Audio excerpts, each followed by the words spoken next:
All right, Boker Tov, everybody. Shavua Tov. Thank you again for inviting me to talk about one of my favorite topics, which is giving mini shiurim on some halachic issue, giving background, going through the halachot. It gives me an opportunity to go through the halacha and an opportunity to share it as well. Last time we spoke about hadlakat nerot, about lighting candles for Shabbat. The topic this week is kiddush, and I really was intrigued.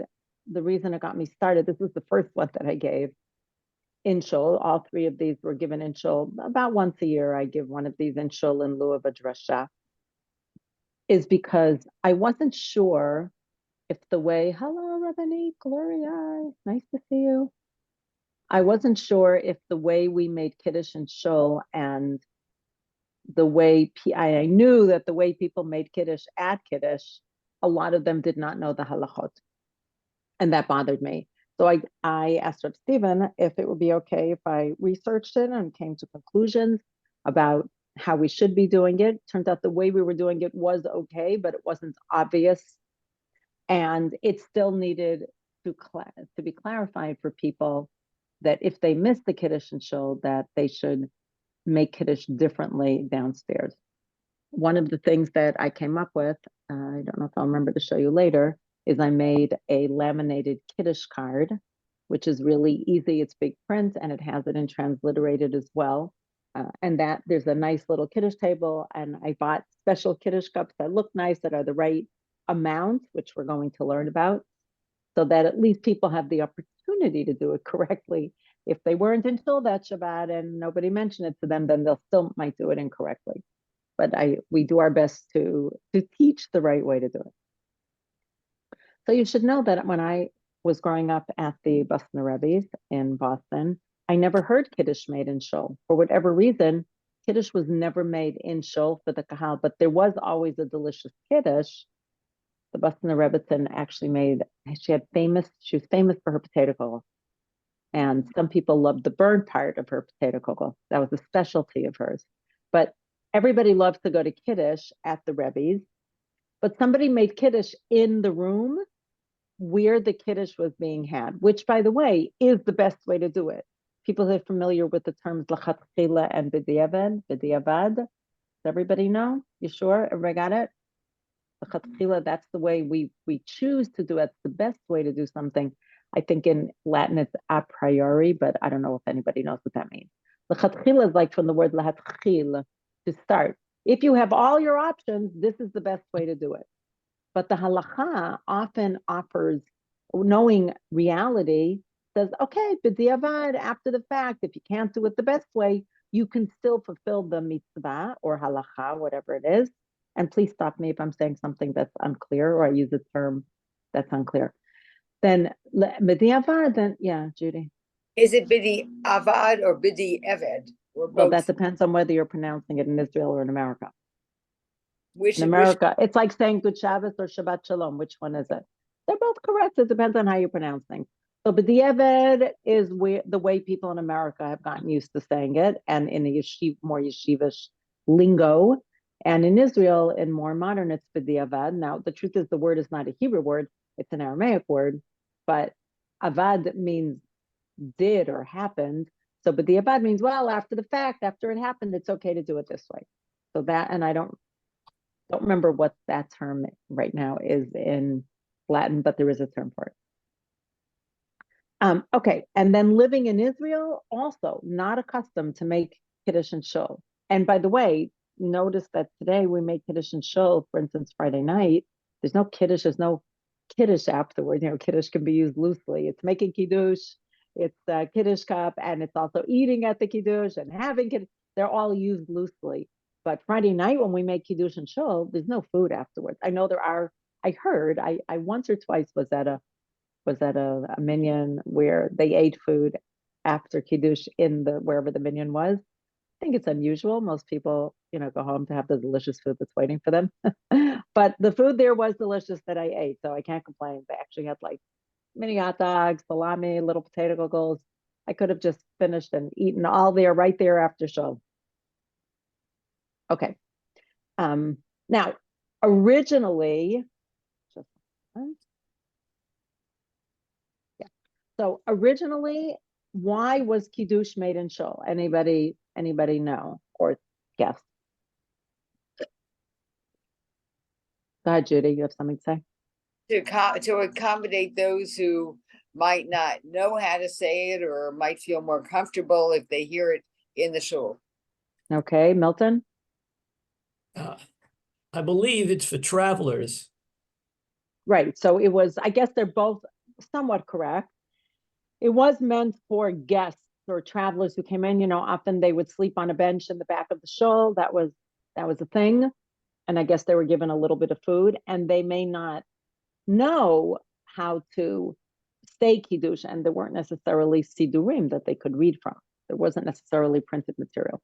So that was actually very welcoming and a nice way to do it, because halachically, you're not really supposed to eat or drink before Kiddush once Shabbat starts. Let's talk about Friday night. Also, Shabbat morning is a little bit different. I'm not going to go into that so much, but that is a thing. I mean, we make Kiddush and it allows us to eat. You're not even supposed to theoretically have water. Obviously, if you need to drink water, you can, or you need to take a pill, or you're just so thirsty you can't focus. But milachatchila, that same word, if you can help it, if you can hold on, then you really should wait until you make Kiddush. And that opens the way towards eating and drinking Friday night, let's say, or Shabbat morning. Although, I didn't bring a source for it, but there's different people who say whether you're allowed to eat and drink before you go to shul. Not everybody's able to fast, basically, in the morning until, let's say, in our shul, 11:30 or 12 o'clock. That's a long time for people who are used to eating and can feel like suffering. Some people might daven a little bit. Once you daven, you need to make Kiddush to eat. Before davening, some people have the custom, some people don't, to eat and or drink before they go to shul. Okay. All right. I'm going to show you sources, and through the sources, we will learn all sorts of halachot and customs surrounding Kiddush.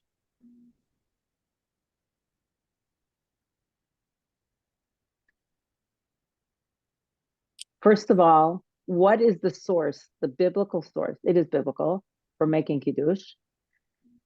This is in Masachet Pesachim, which is interesting because you might imagine it should be in Masachet Shabbat. So I think that this is when talking about the wine for the 4 kosot, for the 4 cups. It, the Gemara, the Talmud is like that. It often bounces off one idea to another. Tanu Rabanan, our sages taught, Zachor et Yom HaShabbat lekadesho, zochrehu al hayayin. It says in Shemot, you may remember that the Aseret HaDibrot, or Aseret HaDvarim, the 10 utterances that were said to us on Har Sinai, on Mount Sinai, they are mentioned in Shemot when they happen, and also in Dvarim, Deuteronomy, when Moshe recounts what happens to the generation that is going to be going into Israel. That's their children or grandchildren, depending on who you're referring to.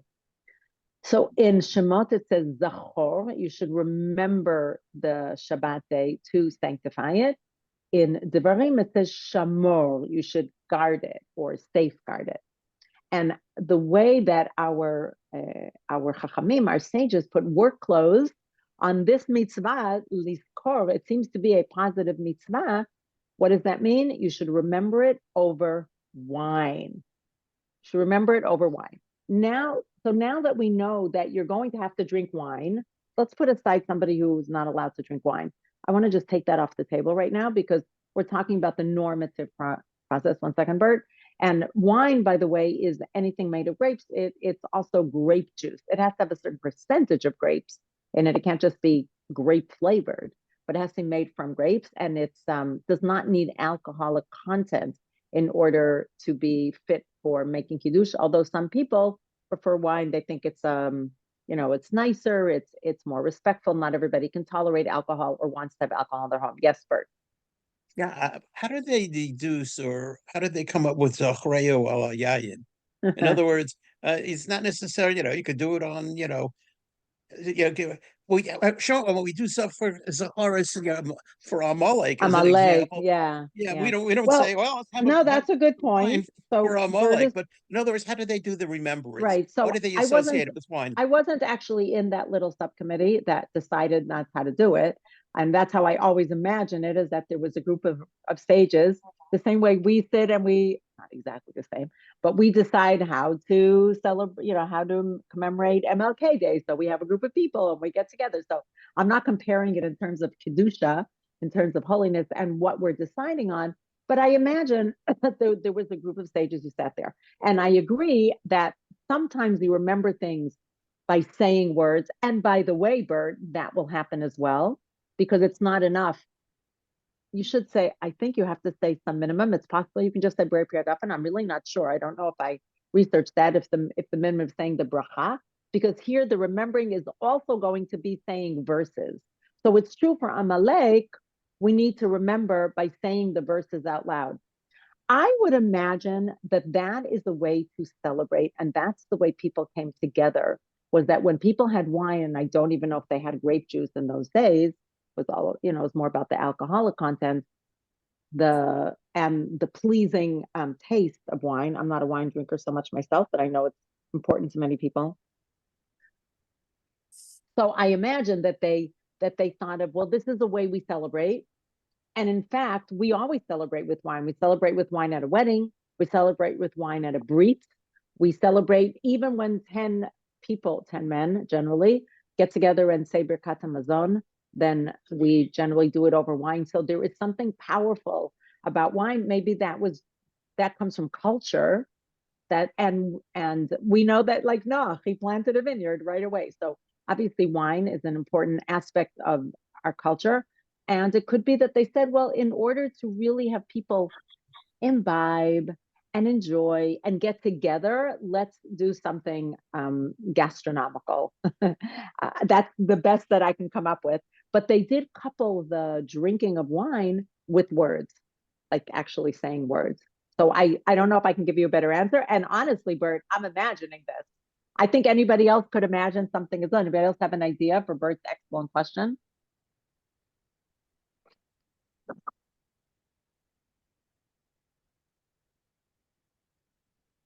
Okay, so I think I covered what most people find maybe intuitive.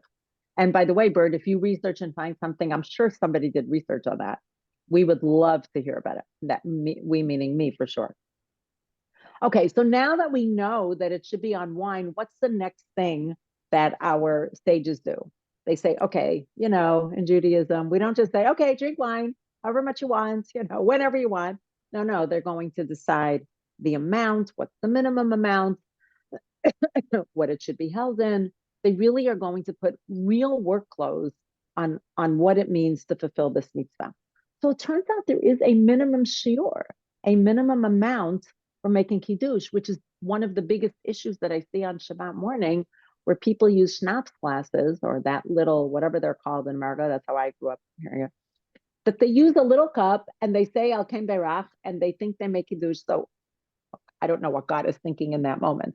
But even people who are knowledgeable and observant and keep the halachot, they really don't know that it is not enough to make it on that little. You're actually not fulfilling the mitzvah of kiddush, and they would have to do it again. It's not even accepted b'diavad. You have to have a minimum amount to make kiddush. And by the way, I think that goes along with giving it weight and gravitas, and saying this is more than just let's just drink a little bit to wet our palate. Is that how you say it? We're not doing to wet our whatever it is. We're not just doing it to drink it. We actually want to give it weight and celebration, or I guess gravitas. That's what I would say. So they say, no, you actually have to have a minimum amount to show that you're doing something special. And what is that? So again, in Masachat Pesachim, by the way, it's pretty much the same shiurim. I actually found a book, which I'll get to, Chaim Naeh. His whole book is about shiurim. It was really cool. The shiurim, the different measurements. He just put out a whole book, which has charts and tables, my kind of thing anyway. On Pesach night, there is something of hidur mitzvah, of glorifying the mitzvah. So some people, like my father, alav shalom, they would take a shiur of the Chazon Ish, the extra big amount of wine or of matzah or of maror, but the minimum amount to fulfill the mitzvah is kidei mizikat kos yafeh, deke'amar l'chol chad ve'echad. So this amounts to 1/4 of a log. Now, people heard the word revi'it. Revi'it. Everybody heard that? People have heard that? Revi'is, a revi'is of wine. What is the revi'is, the revi'it? So these are measurements we don't use nowadays, because who here knows what a log is? You know, none of the Pyrex cups that we buy have 1/4 of a log, 1/2 of a log. We don't use, thank you, Milton. I always appreciate when Milton smiles, and I know people are listening. Hi, Carol. So one is the revi'it is 1/4 of a log, and there's an issue of diluting and non-diluting. I don't know if you know this, but at the time, the wines were very strong, and people diluted the wine in order, like it's almost like taking wine concentrate and then you add water. So this is an amount that psachim. This may have more to do with the Leil HaSeder, but we know that undiluted wine, so the wine that we drink at the table is it's wine that we would drink, and that we need a revi'it. But what is the size of a revi'it? So as I said, Rav Chaim Naeh, which I wrote in the footnote, he lived in Israel from 1890 to 1954, Lubavitcher Chassid and major posek, famous for his writings where he converted biblical measurements into contemporary measurements. It was great. It was just so much fun for me to find this book. I don't know if I found the actual book or if I found or if I found it online, but whatever it was, I was able to find what he wrote about it. I did try in these sources to mix sources from as far back as I could, like from the Gemara and the Mishnah, and the Mechaber of the Shulchan Aruch, the one who wrote, the first one who codified Jewish law, as well as modern poskim, so that you could see that these threads and the halachic sources and the halachic decisions run through all of our halachic lore as far back as we can. So he says like this. This is shiurei hamitzvot, the measures. I wouldn't even know how to translate. Anybody have a better idea of how to translate it? The measures of mitzvot, how to measure mitzvot. Anybody have a good idea how to translate that? Bert, any ideas? Shiurei hamitzvot. It's such a nice term in the Hebrew. The measurements for mitzvot. I don't know. Required amounts, Gloria is suggesting. Yeah, that's the required amounts. Yeah. It's a hard one. Keep going, Gloria. Keep going, Rabbanit. Well, we'll figure out something good in the end. Okay. Shiur kos revi'it lekiddush v'havdalah. Just because it's for kiddush and havdalah, that also doesn't mean it's not for other things, but those are the primary times that we use wine. I don't know that you need a minimum, by the way, at a brit or at a wedding. I'm not sure that you do, but we always take a nice kos for that, because who wouldn't want to? A nice cup or goblet. The measure of a cup that contains a revi'it to make kiddush and make havdalah, hu kli hamachzik 86 gram mayim. Very clear. 86 cc, 3.03 ounces. And just noticing that the gematria of kos, 20 plus 6 plus 60 is 86. So it was very sweet that Rav Chaim Naeh noticed that it comes out. I don't exactly understand, why that's connected, because it used to be measured in log, a 1/4 of a log, but it is very sweet that it comes out to the same amount. Now, when I say 3.03 ounces, do you think that a little schnapps glass has that? No, it has like 1 ounce. And now you already understand, just from the first take, just from where just a few minutes into the shiur, you already know more than most people that you can't make kiddush on a little schnapps glass. I want to tell you something else. It turns out you're not supposed to, on the day, sometimes people use liquor, whiskey, brandy, not in HIR where we don't have alcohol, but people who have a private event or at home, you're also not supposed to do it on a little schnapps glass. I have no answer for that. I don't know why it became accepted that you could make kiddush on that. And this is only for the day. It's not, you can't use it at night. The day is kind of a lighter one. It's rabbinic as opposed to biblical, but it's based on the biblical. You actually are not supposed to use the little schnapps cups, but I don't know many rabbis who stand up in shul and say, and remember, when you take even if you make it on schnapps, you can't use the little cup to make. You need a bigger one, and then, don't drink from it. Pour it into a little cup. Pour it back in the bottle if you need to. Obviously you can't pour it back in the bottle if you drink from it. Okay. Any Right. questions? Yes, Carol. Yeah. So when we're making our own little kiddush, when we come downstairs for the kiddush, Do you when mean we- if you wait? Do you mean if you miss Kiddush and shul? we're in shul and One we hear second. the Yeah, then in you shul. don't need to wait. We haven't gotten to that. If you heard the person, doesn't have to be a rabbi, obviously. It can be any man or woman. You'll find out soon. Anybody. Anybody who's over 12 or 13. Anybody can make Kiddush for other people. You don't have to make Kiddush again. That's the whole point of making Kiddush and shul. Okay, so if we But don't if hear, you miss Kiddush and shul, that's a better question. right. So then that little cup, that little shot glass is not good enough. Correct. As a matter of fact, that's why I actually researched and found these really nice cups that are metal, beaten metal. They weren't particularly expensive, but they have 4 or 5 ounces. So they cover the 3.03 ounces, and they look nice, but they're not big. And they weren't so expensive that if anything happens to them, and we always put out 3 or 4 on the Kiddush table so that people will use it. Unfortunately, people don't know this. And I just want to maybe I'll make another laminated sign that says, please use the Kiddush cup. Maybe just that would be enough. Just please use the Kiddush cup if you're making Kiddush, and then rinse it out or something. Thank you, Carol. Thank you but I'm glad you brought that up, and we're going to learn that the reason we make Kiddush and shul is actually to cover everybody in shul. So if you hear it, you have to hear it. Okay, moving on. Milt wants to say something. Oh, I'm So- sorry. I can't always see everything. 1 second. Sure. You can always jump in if I don't see you. Apologies. Yes. Milt. I didn't know you're Milt. I thought you were Milton. They call me a lot of different names. Okay. Yeah. Whiskey that has a higher concentration of ethyl alcohol. So the active ingredient is more, even if you take 3, 4 Yeah, but that's cups. not what it's about. Remember, we said you could even use grape juice. So it's not about the alcoholic content. But it's preferred to have certainly grape juice over whiskey. Correct. That I agree. But again, let's differentiate. Friday night, I guess you could say we're still on Friday night, because Friday night, this is a biblical obligation. And actually at night, you can't use whiskey. You can use the challah, you can use the hamotzi, but you can't use, yeah. So so the way to do it, stop sharing for a moment. So Milton, you're saying, well, why can't I use a little cup for whiskey? Because it's more concentrated. That's like a way of looking at it. But that's not what it's about. It's about the sages put a minimum shiur on it.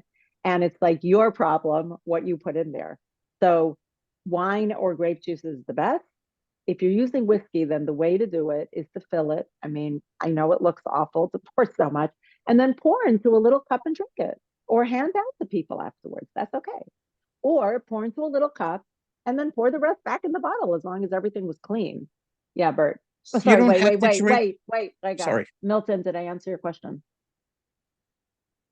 Well, yes, but I probably was thinking about it in the wrong way. I was thinking more about on Shabbos, the Kiddush. Day. On Shabbos during the Yeah, daytime. yeah.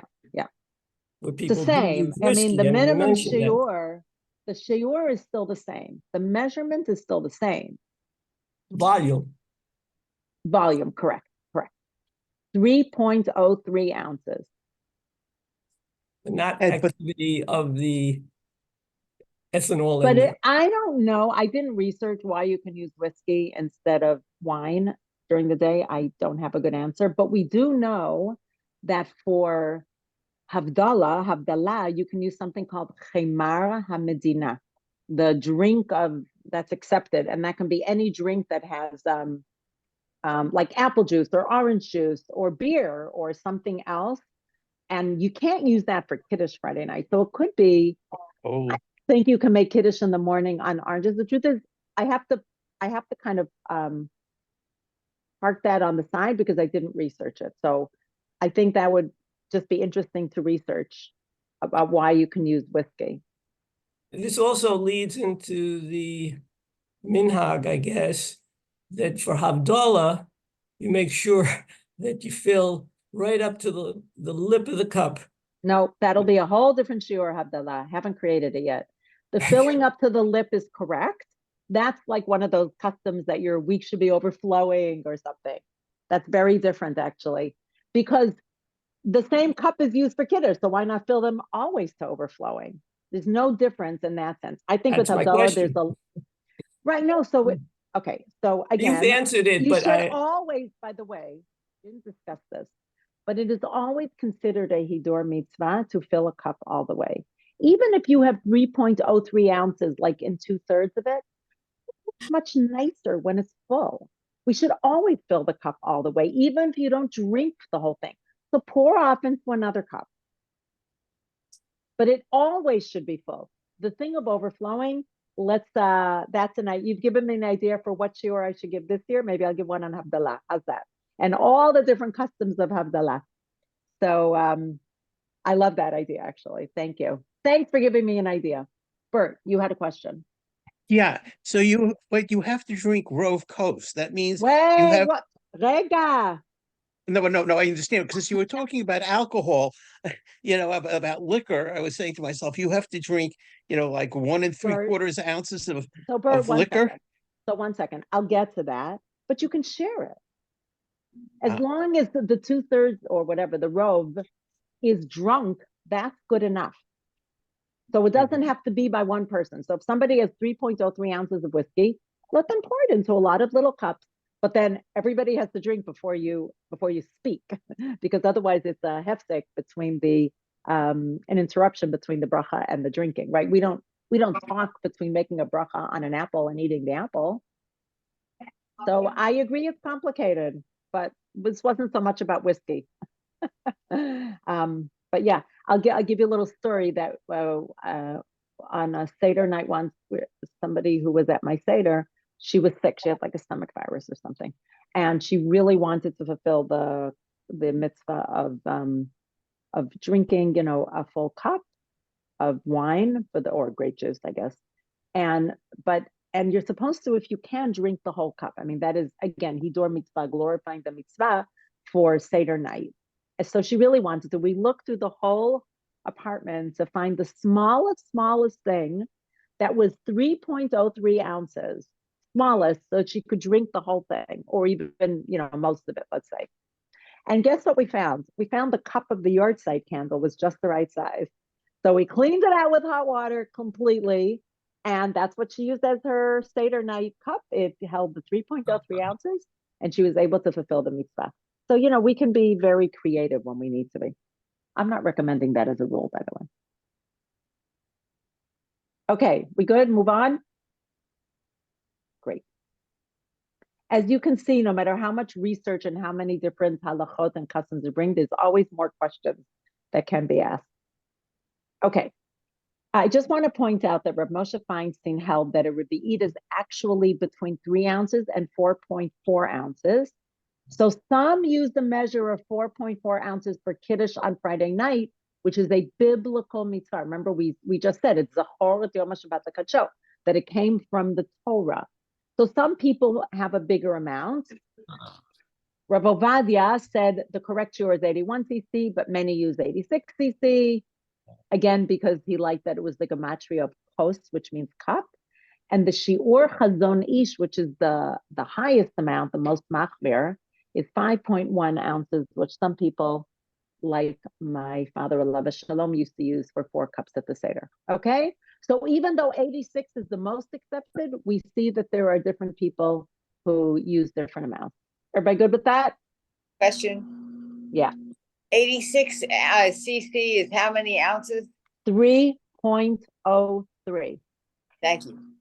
Yeah. And by the way, if you forget, you can just look it up on the internet. That's what I did. Okay. Now, here is what Bert alluded to. What is the minimum amount you must drink from the cup? So the Shulchan Aruch, remember I said I'm going through different stages in history. You know, it's biblical. This is Middle Ages. Rabbi Yosef Karo, the Mechaber, the one who wrote the Shulchan Aruch. Tzarich lishtot mikos shel kiddush. How much do you have to drink from the cup of the kiddush? Melo lugmav, a cheekful. Melo lugmav, a cheekful, meaning if you moved all the wine to the side of your mouth and the cheek appears full, this would be the majority of a revi'it. So not clear yet, Bert, if it has to be the majority of a revi'it or a majority of the cup. Because the cup obviously could be more than 3.03. But according to this, it seems very clear that you need to have the majority of revi'it. So I would say the majority, and this is of course an average cheekful. Everybody's cheek is a little bit different. So it would be just over like 1.6 or something like that, 1.6 ounces. That is the minimum to drink to fulfill the obligation of kiddush. Okay. Now, Rabbi Yosef Tzvi Rimon, again, another modern day decisor. B'derech klal, usually, noagim lomar she'etzel adam beinoni, by an average person, malo lugmav, the filling a cheekful is the rov revi'it, is the majority of a revi'it. Ledat Rabbi Chaim Na'er, remember him? He was this guy, the one who I said wrote this wonderful book, The Measures for Mitzvot. So he's quoting him. That's how I found it, I think. Ledat Rabbi he shmonim b'shesh samak, who says that it is 86. Shmonim b'shesh is 86 cc. V'lachen malo lugmav is 44 samak. So so I said 1.6. So 1.52 ounces, 45 cc. That is the amount. Makes sense, right? 86, and you have all the numbers right here. I can also share the source sheet for those who would like. Everybody good? That's how much you have to drink. You only have to drink like 1.5 little schnapps glasses to fulfill the mitzvah of kiddush. What I didn't have yet, wait 1 second. Who is required to drink the wine? So I could have used a different order, but I'll use this order. What kind of cup can be used to make kiddush? The Pninei Halacha, Rabbi Eliezer Melamed, a wonderful posek who put out a huge number. He's just really prolific and just wrote amazing Piskei Halacha. He looks Haredi, he looks very right-wing, the way he dresses. He's pretty well accepted across the spectrum, the religious spectrum. And Pninei Halacha means pearls of halacha, of halachic wisdom, I guess. And this is what he explains. By the way, this was a question I had on my smicha test when I graduated Yeshivat Maharat by Rabbi Sperber. What does the cup have to look like? Like, are you allowed to use, that was his question to me, can I use a disposable cup for kiddush? Hakol tzricha liot shlema, it has to be whole. Lelo pegam o shever bisfata o bibsisa. It can't have a defect or a crack in its lip or its face. V'im en sham kol shema, if he doesn't have one, you can imagine somebody, it can happen. People can be stuck somewhere, have one cup and it's cracked. Efshar b'diavad, remember we said after the fact, because he didn't have anything else. So then if you happen to only have one that has a pgam, that has a crack in it or some defect, that's okay. But what if you only have a simple disposable cup? Only b'diavad you can, b'diavad meaning you had no choice or you did it by mistake. B'diavad, not milchatchila. You should not just use the disposable cup. And it happened to us once in the main sanctuary where they just forgot to put out a kiddush cup. And there happened to be a bunch of disposable cups there. So what we did was we tripled it. And I explained it in the moment that in general, please don't do what I do at home, folks. Don't copy this. You should not use disposable cups because it's not considered mechubad. It's not dignified. And there's still, this happened to somebody, they had no cup, they were out at the camping somewhere, and whatever reason they didn't have a cup, they forgot them or they got broken. If there's no disposable cup, when we make kiddush on the wine straight from the bottle. And it can happen. I mean, obviously this is not the normative when you're in your home. We're talking about when you're in an unusual situation, which happens. It happens to chayalim, to soldiers, it happens to people who are traveling. Obviously today, in today's day and age, it happens less, but it can happen. And it's good to know. And then you and your friends have to have a rove of the bottle, right? No, we said rove That's a joke. revi'it, 1 point. An Oh, that attempt was a at joke. humor. Also, by the way, it could be your bottle Yeah, isn't but if even you're using the full. bottle, that's your container. No, we said rove He's not revi'it. talking It didn't about say the- rove kos. Remember, let's go back up here. When I drink the majority of revi'it, Okay. which is 1.52 ounces. We may think you have to do the rove kos, and most people do that, but you actually, to fulfill the mitzvah, you only have to drink a rove revi'it. Okay. Now, who is required to drink the wine? That was Bert's question. What are you going to do? You're going to drink and by the way, you don't have to drink the whole amount. Remember, you only have to drink 1.5 of the schnapps glasses. So even if you had a 3.3 ounce or 4 ounce Kiddush cup, you don't have to drink the whole whiskey. So this is again Rabbi Eliezer Melamed. So fulfill the mitzvah. Yeah. Question? Question, yes. You said you can't use a wine cup that has a crack in it. What about No, I if, said milachatchila. It's not your That's- first choice. okay, now what about if it has a dent? Because I've No, dropped, that's a gum. Remember, we said it's a Bit of a- defect. right, okay, Well, I mean, that depends on how much of a dent and how you see it. It's not first choice. If it's your Right. only Kiddush cup, I mean, usually people have a glass or something else. right. Okay. To thank- fulfill the mitzvah of Kiddush, the person who made Kiddush, or someone who was listening, echad me'ashomim, must drink a cheekful of wine. And once that has been drunk, all the listeners have then fulfilled the mitzvah of Kiddush, even if they didn't drink. But you shouldn't talk until the person who made Kiddush drinks, or somebody, let's say that person, I don't know, a person is diabetic and they're just not allowed to drink something sweet. They're literally not allowed to. They can still make Kiddush, but then they have to pour off that 1.52 ounces for someone else who was listening to drink it. And that's why I'm very careful with my Kiddush. And my father, Olva Shalom, he always did this. He always poured for himself, drank it, and only then gave out to people. Why? Because if he drank last, people would drink and then they would start talking. But really, he should be the one to drink. And he also poured for himself enough that it would certainly cover the 1.52. Everybody with me on this?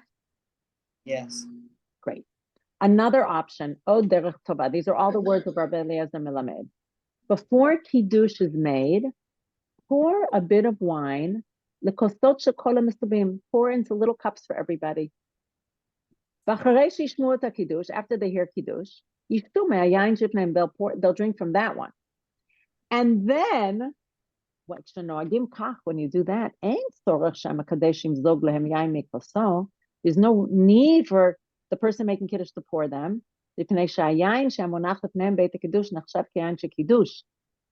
Okay? Because the wine that was in front of them is considered part of the Kiddush wine. The problem is when one person drinks, that's not 1.52 ounces, right? So you still want to wait for the person who made Kiddush to drink 1.52 ounces. Everybody follow me on that? There's like a little bit of nuance here that we have to follow. Remember, those little cups are only about 1 ounce. It just means that to partake of the wine of Kiddush, you can drink from your cup that was poured for you. Even when the listeners do not drink from the wine, they must be quiet until the person who made Kiddush drinks melo lugmav, a cheekful of the wine. And if they wish to drink from the wine or the cup poured from before, they must stay quiet until they drink. Everybody with me? Because otherwise, they're speaking in between the Borei Pri Hagafen and drinking. And if they speak in between, they should make another Borei Pri Hagafen. Everybody follow me on that? Feels like Yeah. the most complicated part, perhaps. Everybody follow me on the logic there? So step one, just wait for the person making Kiddush to drink a 1.52. Remember, and if they make Kiddush on a small amount, you're not getting anywhere, Kiddush-wise.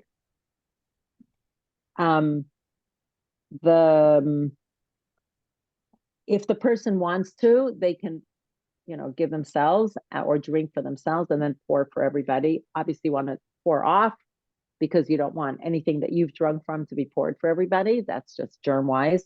And then, but if you don't have enough for everybody, or it'll take too much time and people want to partake of wine from Kiddush, pour it from before, and then the Borei Pri Hagafen that the person made when making Kiddush will cover their little cups as well. Okay, everybody with me on that? Now, I would say that when people are in shul and they hear Kiddush and they hear Borei Pri Hagafen, they don't need to drink, right? Everybody with me? They do not need to drink because the person making Kiddush, let's say the rabbi, has drunk the correct amount. So when they come downstairs and they want to drink a little wine, what do they have to do first? Make the bracha. Make a bracha. Borei Pri Hagafen.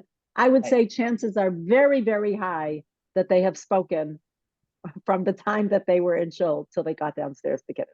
Shabbat shalom, put your sitter away, how are you, have a conversation. So if you want to drink, you're not covered anymore by that Borei Pri Hagafen. You don't even expect it to cover it. It doesn't make sense. It's not even in your mind to cover it. Okay. Continue. Yeah, Judy. What if other people are speaking during the time that the person who makes Kiddush makes the Kiddush and so on and so forth? What's the question? What's the best practice? It's really so. The best practice not to speak. Exactly, but how to be most diplomatic, kind to them, yet to try to reverse. Look, that's a pastoral question. That's not a halachic question. And okay. I mean, you know, it doesn't take very long to make Kiddush and shul. If people want to talk, they can go out, and you know, if they care about the halacha, they'll be quiet. If they don't care about the halacha, they might not care if you tell them to be quiet. So that's their issue. Right. So that's just being disrespectful of the space, I would say. And if they don't care about the halacha, then they won't make Kiddush when they go downstairs either. Now, I would say b'diavad, if they heard the person, even if they weren't focusing, they probably still are yotzei. They're exempt for Kiddush. Yeah, Milton. Milty. Yeah. Maybe that is one of the reasons why one should make Kiddush where the Seudah is. So you would make Kiddush downstairs. Perfect lead into the next source. So let's first go to the source and then I'll come back to the logistics of it. Okay. That's really what prompted me, because I was like, how can we make Kiddush and shul if the food is downstairs? So it's not so obvious that you can, but when you say that's a good reason, Milton, you know what, I can even go into it right now. What you're saying is that we should go downstairs, wait for everybody to come down into shul to make Kiddush. Now that doesn't happen all at once. It takes a solid 10, 12 minutes for everybody to come down. The people who came down first want to eat already, and they should, because they came downstairs. So basically what you're doing is you're losing 90% of the people. Anytime I've made Kiddush downstairs because by mistake they didn't have wine, grape juice in the main sanctuary, I always feel like I'm making Kiddush for 10% of the people. The people coming in afterwards don't know the halacha. They forgot that, they just forgot that I didn't make Kiddush, or we didn't make Kiddush and shul. They don't know the halacha of taking the cup. So we lose so much benefit by waiting. Now, if you're in a knowledgeable crowd who are going to wait till the rabbi, rebbe, etc., and they all want to get there for Kiddush, then they'll all come in, they'll all be quiet, they'll wait for Kiddush. You know, that's what happened at the Boston Rebbe's. Everybody wanted to hear the Boston Rebbe make Kiddush. So everybody came in and pretty much waited until, but that doesn't happen in our shul. And we say it's not an Orthodox shul. People want to, they might wander down 15 minutes later, and that's okay. We want them to talk in shul. That's why it's so important to actually make Kiddush in shul, in the main sanctuary, so that people will only eat after hearing Kiddush. Does that make sense, Milton? Yeah, you probably, before you made Kiddush in the main sanctuary, probably half of the people already went down to the tables. Don't agree with that. I think the people who were in shul for davening and stayed for hatikva, they don't leave. The people who left because their kids are there or they're anyway hanging out in the lobby, they're not in shul anyway. But the ones who were in shul, unless it's a really long shul day, I find the shul is very full when we make Kiddush. That's what I see from my perspective on the beam. But we're doing the best we can to cover the most people we can. And that feels like the way to cover most people in a one large majority. Also, let's remember when you go downstairs, you can't even get everybody quiet at one point to listen to Kiddush because people are talking. They don't even hear you. They're in the corner of the, of the lower level, of the left-hand social hall. We're trying to logistically do as well as we can. And the reason I gave the shiur is that people who didn't hear Kiddush would just make Kiddush correctly downstairs. Unfortunately, many people weren't in shul, so they didn't hear it, or they don't remember that that's what I taught. It was 3 years ago. So that's why I'm thinking that maybe I should put a sign, please use the Kiddush cup. You cannot fulfill Kiddush using and I hope people will read it. Like maybe I'll put a stop. Don't make Kiddush on the little cup. Okay, I want to make sure we get through the last sources. Can a woman make Kiddush for a man? Halachically, anybody have an answer, want to weigh in on that? Robert Moshe. If women as well as men are obligated to hear Kiddush, it would seem that the answer would be yes. Oh, nice. Very, very nice. I love that answer. That's not the halachic answer of why women, but it is, but it requires a few more steps. But thank you. That is excellent. How do we know that's really the question then? How do we know that women are obligated like men in Kiddush? Because once the same obligation exists for men and women of anything, then women can make Kiddush for a man as well as man can make Kiddush for a woman. What's an example of a mitzvah where a woman cannot exempt a man?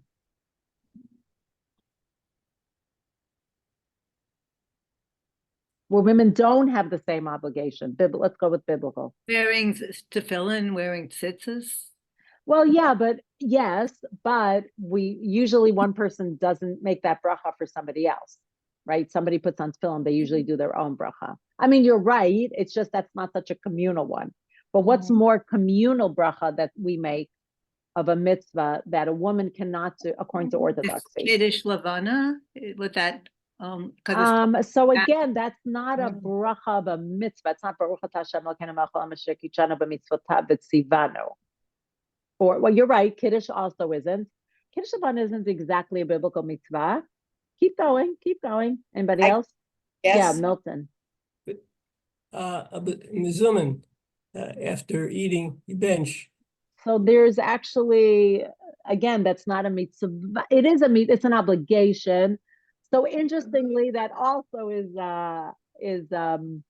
open to machloket nowadays because What women isn't? who get together, I know.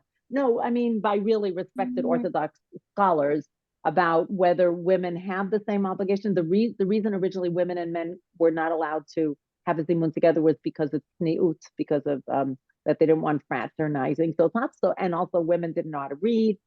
But that's not exactly a biblical obligation. But you're good with you. Anybody else, Judy? A guess. Leishe basuka. Leishev basuka. Great. Usually, very often, the person making kiddush says a leishev basuka for everybody. A woman is surah. She's actually exempt from certain, not all, time-bound mitzvot. Now, kiddush is time-bound. So, right, it's only on Shabbat. So it's not on Sunday. If you don't make kiddush on Sunday, there's no obligation. So you would imagine that it's possible that women are not obligated the same as men. So that's where Robert Moshe, what he said, he was assuming that women are obligated as men. And that's really the question. Why are women obligated in this time-bound mitzvah, whereas from other time-bound mitzvot, another example is shofar. Women are not obligated biblically, but rabbinically. So therefore, because we're on a different obligation level, we cannot do it for a man. Everybody with me on that one? Women can do it for women. Man can do it for men or women. But that's not true about Shabbat. So here's the explanation about why on Shabbat, women have the same obligation, therefore can make it. Nashim chayavot b'kiddush. This is the Shulchan Aruch. This is the Mechaber. This is not even modern day. This is the guy who codified Jewish law. Women are obligated in kiddush, even though it is a time-bound mitzvah, meaning a positive commandment dependent on time. Why? Mishum de'it kash zachor lishamor. Remember what we said, that in Shemot it says zachor yom Shabbat. In Shemot, Exodus, it says remember the Shabbat day. And in Deuteronomy it says safeguard. Ho'il be'itnu b'shmira, itnu b'zchira.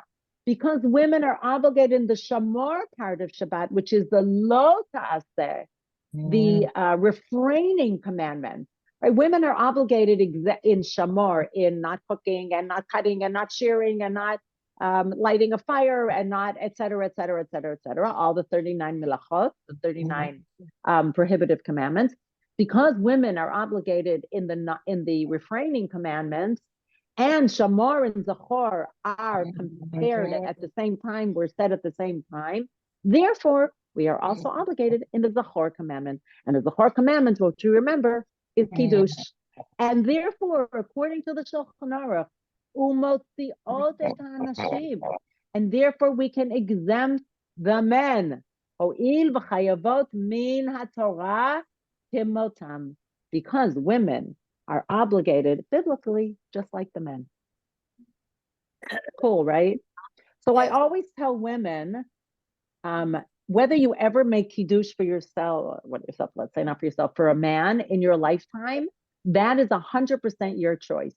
But don't ever let a man or woman tell you that you're not allowed to, because very, very, very, very clearly, you are allowed to. We have the same obligation, and therefore we can make kiddush for a man. So in some homes where the man makes kiddush and the woman makes hamotzi, hamotzi is basically like saying a bori prayer on an apple and exempting somebody else. Of course, on hamotzi and Shabbat, which is a different shiur, that's on 2 chalot or 2 matzot. But it's not the same. One is a biblical commandment, and one is birkat hanenin. One is a bracha that you say before partaking of food. So women can make kiddush just like men. Okay. Now here's the question of, Milton was saying, why isn't it better that we make kiddush downstairs? So of course it is better that we would make kiddush downstairs. Why? Because you're supposed to make kiddush, tiknu chachamim, our rabbis decreed, our sages, shekiddush yeh b'makom suda, that kiddush is made when you're having your meal. If they eat in the place of kiddush bread or mizonot is bari minim mizonot, like a cake or cookie, something that's a little challenging for people who are gluten-free like I am, they have to eat a shiur of kizayit, like an olive, which will say what it is. Then it's a seuda. Im en mizonot b'makom kiddush. If there's no way to say bari minim mizonot, if shalakem the seuda smucha lekiddush b'shtiyat lebit yain. Yeah. So according to this, the size of a kizayit, approximately the size of a golf ball or a 2-inch cube. That's the size of a kizayit to eat, let's say, a cookie. So if you can, that's what you should eat. Or if there's no mizonot, or one can't eat mizonot like I can, you can fulfill the requirement of a sudan by drinking a revit of wine or grape juice, which is about 3 ounces. Remember? Everybody with me on this? Yes. Now, what is kiddush space? In other words, again, this is from the Shulchan Aruch and the Mishnah Berurah, who's a gloss on the Shulchan Aruch. Kiddush space, what is kiddush space? It is where you're allowed to make kiddush. There are those who say that anyone who sees his place, meaning the place of the kiddush, let me just put that in.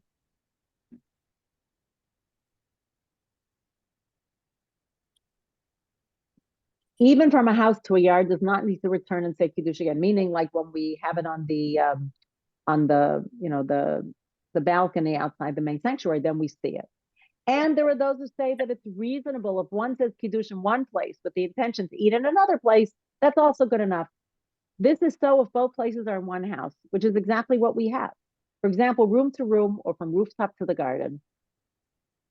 That's our issue. This is the main issue, I would say, in most shuls, because you don't see where the kiddush is. When we don't actually see from the main sanctuary downstairs, but we know it's there.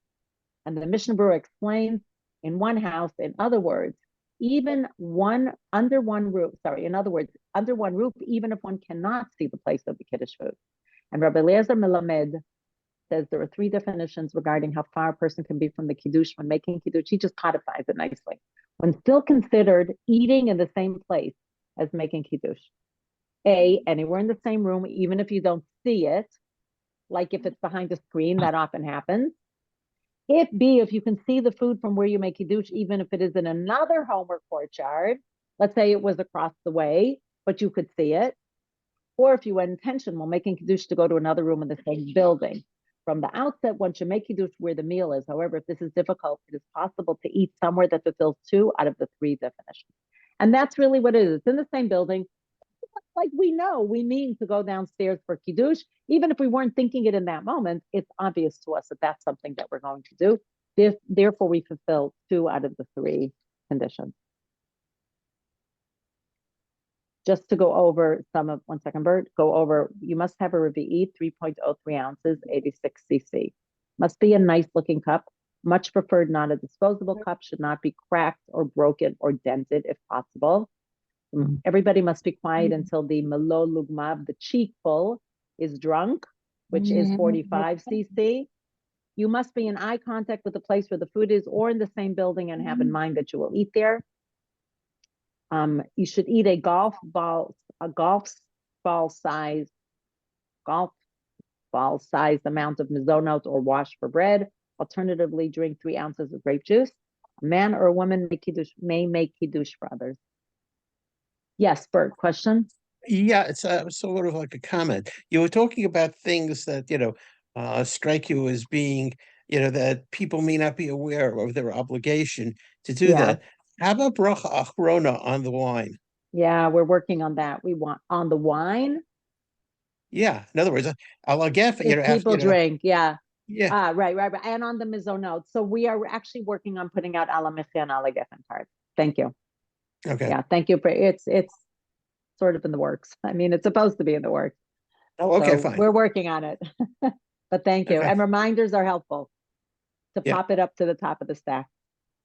Wait, we didn't understand what that was about. Do you know the Al Hamichya blessing that is said after eating mizonot, Carol? mean, when you pass around that little cup with water and people wash That's them. Mayim Achronim. No. There's Birkat HaMazon benching after washing. There's Borei Nefashot, which is the short blessing we say after eating things that are shahakol. And then there's, if you drink wine a certain amount, or you have fruits of Israel, or if you have mizonot, there's something called the Al Hamichya. Al Hamichya, or otherwise called Bracha Chatmein Shalosh. That's the name in Hebrew. The Al Hamichya, you're not familiar? Look it up. That's really important. It's like benching, but short. So you're supposed to say it after saying having a cookie or anything that's borei minei mizonot, or after having enough wine, like a Revi'i. So good thing that he mentioned it. Al hamichya, look it up. Okay, it's easy. So we're What I'll trying do to is create laminated cards with that. what I will do is I will get Al Mechia and I'll send it to everybody in the group. Awesome. Perfect. Okay. Aren't So you this glad you way, brought it up? this Yeah, way, Judy. everyone Yep. could see it. Terrific. Yeah, Judy. What's the bracha for fruits of Israel? And would eating a regular? It's in there. I don't. Yes, okay. It's maybe Valpriya Eitz, I think it is. Okay. Would regular dates that aren't necessarily from Israel or regular? No, I think it's the fruits from Israel, they but have to be actually from Israel. No. I think it's the ones that are identified with Israel, but I'm not Right. sure. I have to look all that up. So all of that needs to be looked up. It may even be only the fruits of the Shiva Mina. It's only the Gloria saying that it may Yeah. be the fruits that of the is what Shiva it is. Minim. No, that's what I which meant. those are the 7 types of fruits species. that Israel Yeah. is renowned for. Exactly, but it doesn't include really barley and wheat, which are 2 of the 7. It's olives, dates, Those are going to be rimonim, Mizonot anyway, so pomegranate. you're doing it for Mizonot. Sorry, what? Say that again louder, The Gloria. barley and wheat are picked up in Al Hamichya because of their Mizonot. Right. Exactly. Those would be mizonot, so that would be ala michya. But Judy's asking about the fruits. So the 5 fruits that are they're appropriate. So it's olives, dates, figs, pomegranate, and Grapes would be, but they're already grapes, maybe. Yeah, maybe. No, Geffen. I don't know. Maybe Geffen, also grapes. Yeah. So all of that needs to be put. Now you know why the card isn't written yet. It's possible that'll be my next. Maybe that'll be my next shiur. Not a bad idea. And then I'll do Havdalah another time. And then Maybe I'll teach the laws of Ala Mechia and also hand out the card at the same time. Good So- goal. So if Yeah. you eat, It have doesn't have to pomegranate, invent the wheel, you could pull it off a sitter. if that That's what I'm saying, pomegranate yeah. No, but I mean, she can. in your Right. salad, I you know, have, but we want to put on explanation. We have to decide if it should be transliterated or in English, so we haven't figured out how to do it. Yes, but then we have to bring Sidurim into the social hall. So we're trying to have a laminated card, so it'll just be much easier to have them. So we're working on it. But yes, it just needs the time to work on it. That's all it needs. Yeah, Carol, quickly, because I have to go. Yeah. So if you're having one of those fruits as part of your meal, like pomegranate seeds in a. One second. Part of your meal is a little bit different because if you wash for the meal, for example, then the Birkat Hamazon, the benching covers If it you all. have the Covers everything. food Okay, for so it's dessert, only. that's And then- separate also. And Separate. also, it might not be considered, you know, how much You of have it to are make a you bracha, eating when it's certainly. in a Right, but I salad? don't Bracha Wait, Bert, Rishona, you don't Bert, necessarily have Bert, to do a separate Bert, bracha achrona. Bert. Picks it up. Bert. Yeah. Oh, I'm sorry. I'm sorry. Yeah. I couldn't hear Carol. Yes. So Carol, that might be the amount that you eat. So but if it's part of a meal, remember, you don't do a separate benching afterwards. Okay, so it's only if you eat a significant amount separately. Right, exactly. So that requires research, I think. Yeah. Okay. Great questions. Bounce off our 2 ideas for shiurim, and I appreciate it. It was really fun teaching it to this group. Thank you, everybody. Thank you, Bert. Thank you, everybody, for joining. Say goodbye to Thea, to Felice, to Carolyn Sai, to Milton, Robert, Moshe, and Bert, and Rabbi Gloria. Love you guys. Bye-bye. Be well. Have a good day. I'm glad you're better. I heard you were sick. Getting there. Now I'm sick. Getting there. Not with Aw. COVID, but just Oh, feel better, Carol. upper respiratory something.